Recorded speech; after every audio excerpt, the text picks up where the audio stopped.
thank you all for joining us for this conversation. Thanks to everybody who is out there at home or at work viewing this.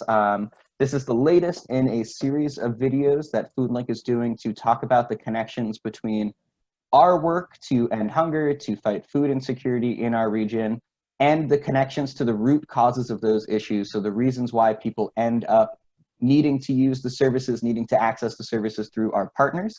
And today we are going to be talking about the intersections between food insecurity and healthcare and diet-related illness. So we are lucky enough to be joined by three great guests kind of from across the healthcare spectrum. We've got Dr. Steve Cook from the Golisano Children's Hospital and the University of Rochester. We've got Adam Alice from Healthcare Workers Rising. And we've got Leslie Beard, who is a CNA home health aide, who are all going to be talking about what they see through their work, both from the individual level and from the bigger picture level, and how we can start moving the conversation in a more structural direction around what the causes of these issues are. So I will just pass it around for folks to just do quick introductions of your name, where you work, kind of what your connection to the healthcare system is. And we'll start with, I think we'll go Adam, Leslie, and then Dr. Cook. Cool, thank you. Yeah, so again, my name's Adam Alice. An organizer with the local nonprofit based in Western New York called Healthcare Workers Rising. And we work alongside in-home caregivers, so home health aides, personal care aides, private duty aides, and other folks who are providing care in home to build a member-led organization to support the workforce. So we do that through education, through advocacy, and through a number of other means. And it's I've been an organizer with the team for about coming up on 3 years now. Well, my name is Leslie Beard, and like the gentleman said, my name, I work as a CNA home health aide, and I just graduated as an LPN, and I work for a private nursing agency right now currently, and I work in the community with different clients, inner city and suburban, so I get to see a lot of different things, and I've been doing this for the last maybe 8 years. And just to chime in as well, Leslie has also been a member with Healthcare Workers Rising since about 2018. Yes, that's correct. Good morning. My name is Steve Cook. I'm a pediatrician at the Golisano Children's Hospital, the University of Rochester. I work in our primary care practice. It's at the hospital. We serve about 13,000 kids at our practice, most of whom live in the city of Rochester, many of whom experience poverty in many ways. And we try to find ways not just to help the child in the office who's sick, but to help the family and to help the community. And so addressing these type of social determinants like food insecurity and housing insecurity and issues like that may not seem like something that is immediately actionable as a pediatrician, but it actually is very important for lots of health measures and health outcomes of the families we serve. So thank you for having me. Great, cool. Thanks, everybody. So I'll kick off some of the discussion just with a couple of statistics for you to react to or speak to kind of how you've seen this manifest in your work. We are able to kind of measure roughly food insecurity in Rochester and in the surrounding region based on surveys, based on folks who are coming into our pantries, just based on kind of New York State SNAP rolls. And these are numbers from about a year ago, but typically we'll see about 12% of the population in the region is food insecure for at least 1 month out of the year. So they're not sure where at least like several meals over the course of that month are going to come from. And when you look in the city of Rochester, that number jumps to about 25%. And when you look into a couple of really specific zip codes, places like 14611, 14621, that number can jump to about as high as 40% in some zip codes and census tracts. And we see a really similar trend around things like diabetes and hypertension in the city of Rochester. I think Common Ground Health published a report that shows about 8% of the city has been told by a doctor that they have diabetes. That number can jump from as high to 15 to 20% in those same zip codes, 14611, 14621. And we also have worked with Feeding America, which is kind of the national network of food banks to do a study between hunger and healthcare, and have found that at least 66% of the people who come to a food pantry on a regular basis are deciding between whether or not they're going to buy food or whether or not they're going to pick up their medication at least once within the last year. And this was in 2014. And at least 30% of the people who are coming to the pantries are making that decision on a monthly basis. And I think all of those things kind of suggest that there is some kind of clear connection here between needing to access charitable food, needing to access a food pantry, and kind of a neighborhood population level health for people. And I'm wondering, maybe we work backwards. If Dr. Cook, you could talk about how you've seen that show up somewhere in the clinical setting, and then Leslie, if you'd be able to talk about where you've seen that kind of show up in the work that you do with individuals. Thank you. You know, it's not, sadly, not a surprising statistic to hear from you, knowing what a lot of our families go through.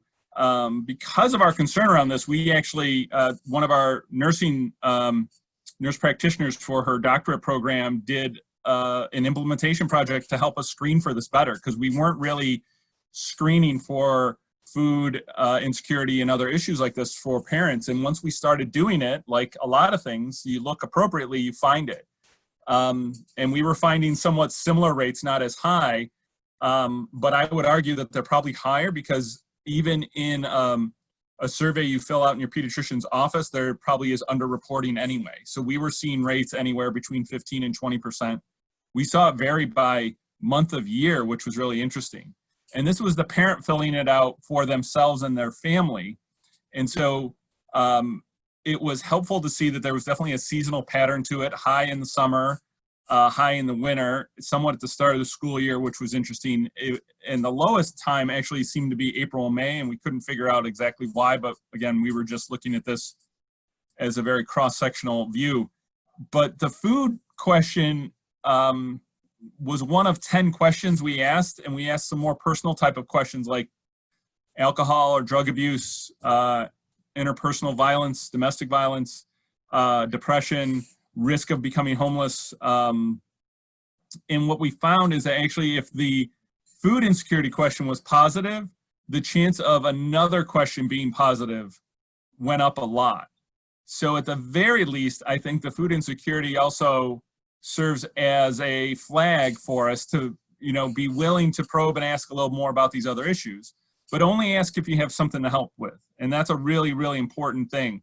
Don't just kind of ask to say, oh, well, we just want to know how many of our families are experiencing this. You better be ready. And so when we started doing this, we actually connected back to Foodlink to try to figure out, could we fax the name and information of this family over to Foodlink and they could reach out? And we worked very closely with Mitch Gruber and went through a lot of the internal struggles and process to try to make that happen, and we're able to get it moving. But we had to use a fax machine because of all kinds of technical issues with electronic health records and HIPAA protection and stuff. So we find it to be very important to look at it again, and we're looking at this asking moms and sometimes teenagers, and so it's a reflection kind of the family, not so much the child, but we know children experience a lot of this, and it's what we hear in a similar sense. Now on the adult side, it's more concerning because if you're an adult with diabetes or heart failure, your diet can influence your health pretty quickly in a pretty dramatic way. So much so that your sugar gets out of control, your heart failure gets out of control, and you end up in the ER. So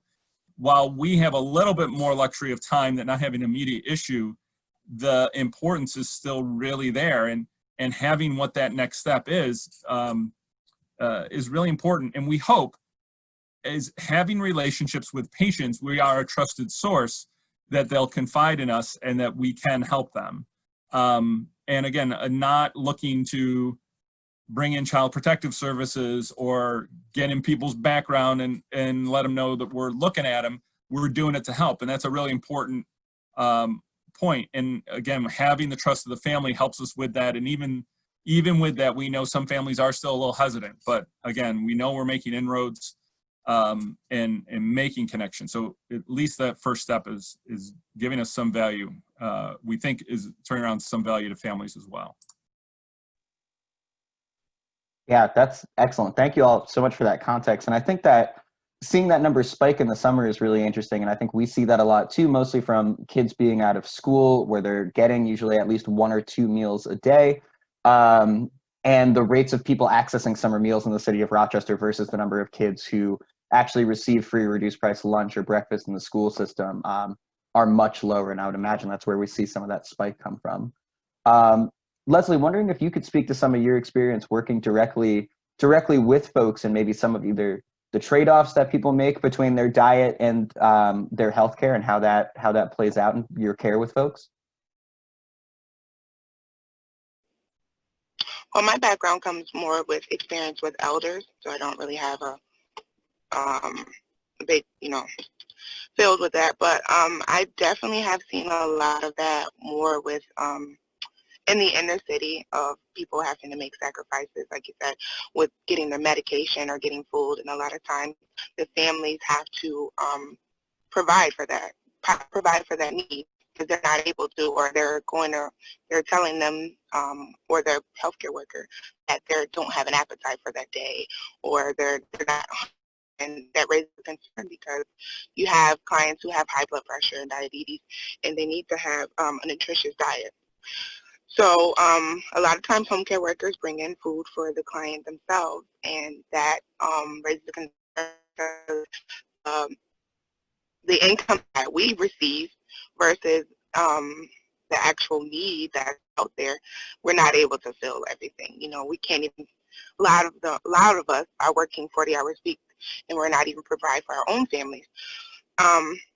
So to go into preparing nutritious meals, whether we have a choice or not, it's hard. There's a lack of knowledge of how to prepare a proper nutritious meal and what it entails, and we think that we have a lot of clients that I take care of, and myself knowing other healthcare workers, they don't know the community resources that are out there to get the nutritious meals that they need.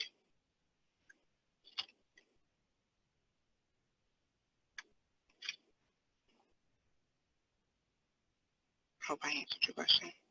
Yeah, you did. Absolutely. Thank you. Adam, if you want to add anything from either your perspective or your work with healthcare workers rising, of kind of what you've seen either from the folks that you're organizing or from the people that they work with. Yeah, absolutely. Just to piggyback off what Leslie said, I think it's just kind of it's difficult to parse out these issues because they're all so kind of interwoven. So speaking to one of Dr. Cook's earlier points, there's a conversation that happens, especially with people who are receiving home care. There's the conversations that happen if unfortunately they do find themselves in the hospital, and then how that translates to when they actually find themselves back in their own home.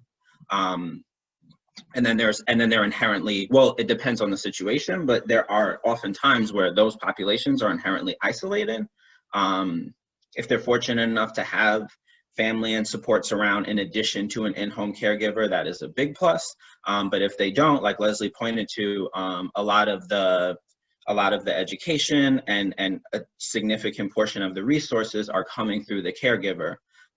So from our side, the real thing that we really just want to be able to call attention to is the question of, like, are we preparing the people who are having the most contact with these populations and in the larger community? Because if I'm just going to be all the way candid, when we look at our caregivers in Western New York, it's predominantly Black and brown women who are, to Leslie's point, working these lower wage jobs. So you have resources being limited, access to resources, and then to one of Leslie's earlier points, just where the information is and who's getting it, and how that all can swirl around and lead people to have to be at a food pantry at some point or have to send a family member there. So again, I hope I answered the question, but I just find it increasingly difficult to tease out these different subjects because it's so many different things at play that are contributing to these issues.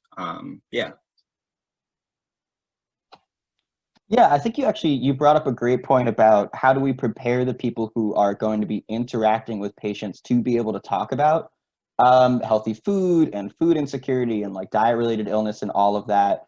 And it is something that we've spent a lot of time trying to work on and trying to figure out how do we boost the amount of time that doctors are going to get kind of understanding these social determinants of health, the amount of training that kind of frontline workers are going to get to do this. And actually, I would love if you are all able to talk about maybe something that you have seen or done to be able to better prepare your colleagues or just the medical community at large to be able to address these issues. Because I think a lot of the problems that we've run into of maybe sometimes trying to work with larger healthcare providers or insurance companies is just not even speaking the same language about the issues and not having the people who have the most interaction with patients actually know how to talk about this stuff to people in a way that is empowering to them, that is not just talking down about the kind of food that they're eating and kind of sees the larger picture. And I know, Adam, you've done some work with us in Cooking Matters, and Dr. Cook, I know that you've done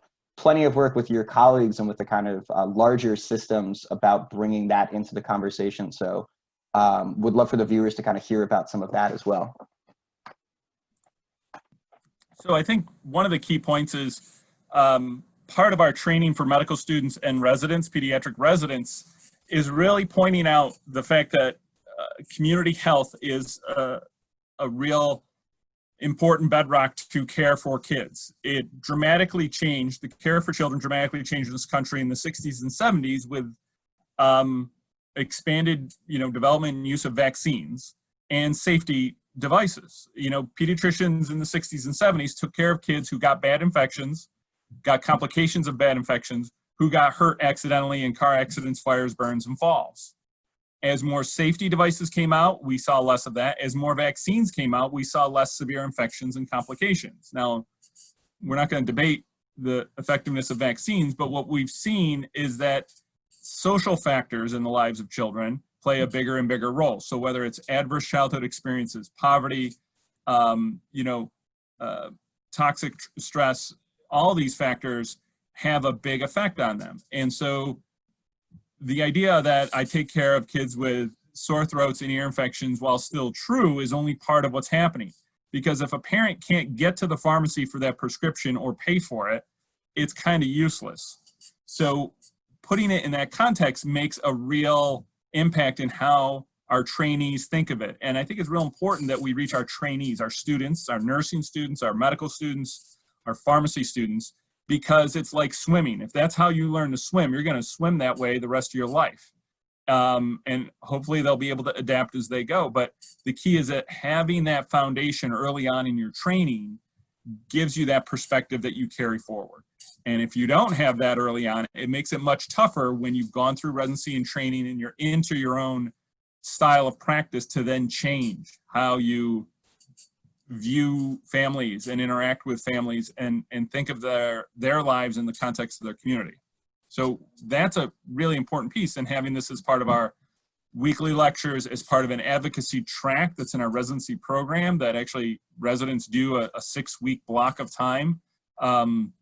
It's a 2-week block, and then they do a follow-up weekly 6 more times on specific policy issues. And so getting that foundation in the training is hugely important. Otherwise, they wouldn't go out of their way necessarily to learn about this. So embedding it there then keeps it on their radar as they go forward. Yeah, I really appreciate that. Talking about that like upstream style of reaching people. And I'd like to return to that as we start to close this out. But Adam and Leslie, I'd love to hear about some of the work that you've done training healthcare workers to be able to both understand how to like cook and shop healthily for themselves and how to talk about that to their patients and why that work has been important for you and for healthcare workers rising. I had like a seminar in Niagara, and I kept raising concern that I felt the home care workers as a whole, like Adam said, are predominantly African American females. And as we know, if we look at statistics, we know the African American community has a high level of diabetes and hypertension. So attending to different communities, and we have these ideas of how to cook a meal, and this is what you do, and we really doing this to ourselves, causing the high blood pressure and diabetes, what are we going to do to the people that we take care of? So I felt like it was important for home care workers to learn the proper proper way to prepare a nutritious meal. And that includes whether you're using canned food or you're using a proper seasoning. A lot of the seasonings that we use are, the first ingredient is salt. So you're talking about raising the levels of getting hypertension. So when I took the Cooking Matters class, I have had some background in nutrition, but I felt like the Cooking Matters class with Foodlink was very informative. Like, we broke down exactly wheat germ and whole wheat versus just getting regular wheat, and if you can tell, like, if it's really 100% whole wheat. And a lot of my clients I see have a problem with constipation, and that falls into just getting proper fiber a lot of the time. So we learned different ingredients with just using a lot of vegetables, a little bit of meat, and a lot of my colleagues at the time, they weren't using a lot of the vegetables that we were using, like beets. Even myself, we made a smoothie with beets. Like, who's gonna drink a smoothie with beets? So I was a little reluctant to it, but it was amazing. It was great. And at the end of the program, or even at the end of the day, they would provide the same food that we used that day, which was helpful because 9 times out of 10, you're not going to go run to the grocery store and use the same ingredients that you just used. So it was readily available for us to go home and cook those same meals that we just had, and which were very nutritious. A lot of them, like I said, were vegetarian and not as bad as we're used to preparing, I should say. Yeah, and just to add to that, so to Leslie's point, there are, I think, to speak to cultural differences, and not to say what's better or what's worse, or not to talk down on people, but to really understand the workforce and understand the needs of the workforce. And we want to call to task. So just for a little bit of background, so we work with home health aides and personal care aides across multiple different agencies across the state. We're not partnering with any one particular employer, and a lot of these employers are privately owned. So I think the common theme for me, and just kind of listening to some of the other comments that were shared, is that people need to not only invest in this workforce, but invest in a way that's informed by the needs of the workforce. So if, to Leslie's point, if there is a cultural thread being connected through the workforce, and there are things about that can be addressed or that can be invested in, then we're calling on employers to do that. Really ask the question with the intention of doing something about it, and preparing caregivers to be able to address the needs of the community that they serve, because they're in those houses, making those meals and really connecting with people. And if there's a disconnect or a gap in knowledge or a gap in information and things like that, then all that does to do is stand to trickle out through the community. A lot of the people who are being taken care of right now were once the caregivers in their family, and provided that information and that education as to what it means to shop and what it means to prepare meals.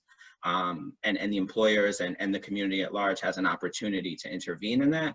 And that's really what our call is. So really just encouraging people to invest in programs like the things that are going on at Foodlink, and kind of just from a personal standpoint and organizational standpoint, we operate in the space of, if you start at the margins, you will reach the middle. So I will just leave it at that. Yeah, I think that's an excellent philosophy for really everybody to be working from, whether it's somewhere like Foodlink or somewhere like healthcare, of, you know, reaching the folks who need it the most and designing solutions around that is going to lift up everybody else in the middle. And in that spirit, as we start to get to a close, would be interested if all of you have any thoughts or ideas for what can be done to make improvements in this system. What can be done to make improvements in helping people either understand the connection between food insecurity and diet-related illness, either on a personal level or on a larger structural level. So anything either program-wise you're excited about, any legislation that you're watching on the local level, on the state level, on the federal level, that might make a positive difference in the work that you do and the things that you see kind of on a daily basis.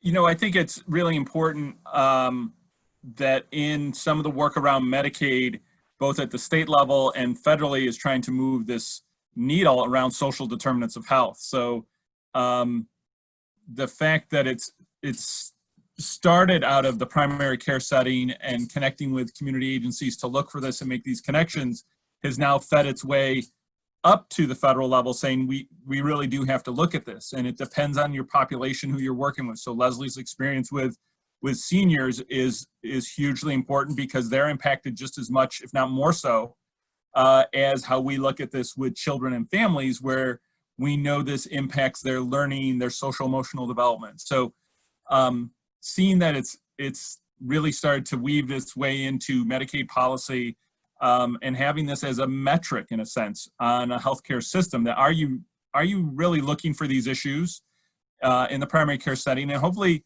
screening appropriately and connecting families appropriately with the right services. So hopefully the balance of a higher system level trying to raise awareness that this happens, but at the same time, the local community is where it's going to need to really materialize, and empowering communities to start these steps. It's going to happen best in a local community when the people on the ground are driving the process and not being told from someone in Albany or in Washington, D.C. to just to do it, but to then inform how to do it. So it's an important balance that I think can help move this along, and is encouraging.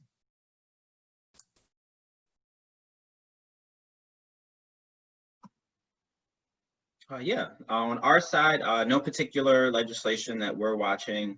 I think, I mean, one of the things that is obviously around the wages of in-home caregivers, and being able to provide people with the resources to be able to support themselves and the people that they care for. Obviously in New York State, the wage and budget cycle doesn't reopen for another year or so.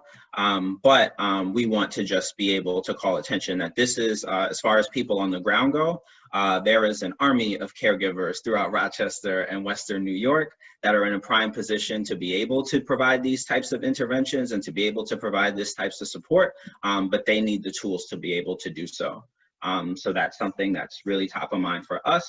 To continue to not only invest monetarily, but to invest in educational opportunities that are really fruitful and really meet the populations where they are.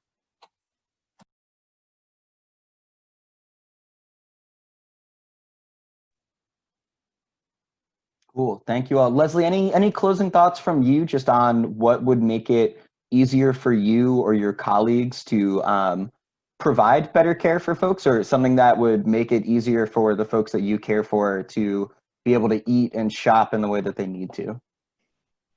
I just believe, like Dr. Cook and Adam said, agree with those points, and as well as like getting more local, like getting into the healthcare agencies to crack down on them, to let them know like they need to train their excuse me, they need to train the workers a lot better to be out there and attend to the patient's needs and help them prepare nutritious meals. Because if we look at different cultural backgrounds, everyone cooks meals differently. And like Dr. Cook said, if you learn to swim a certain way, you're always going to swim that way. So if we can just get more into the agencies that are training these individuals that are out in the community, I think that would definitely help. Yeah, and I think that's such an excellent point too, that we talk about and we think about advocacy a lot of times as like, you know, it always has to be you're talking to a legislator or you're talking to somebody who's an elected official. A lot of times advocacy happens in, you know, institutional levels as well, within healthcare settings, within individual agencies. And there's a lot of work to be done that's not necessarily just through the legal system, but is through the actually changing the practices, changing the training and all of that. Wow. Well, I think that we could go on for a lot longer on this conversation, but that feels like a great place to wrap up.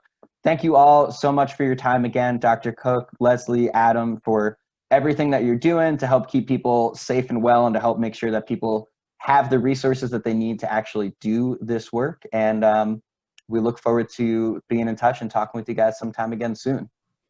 Thanks so much. Thank you, Tom. Thank you.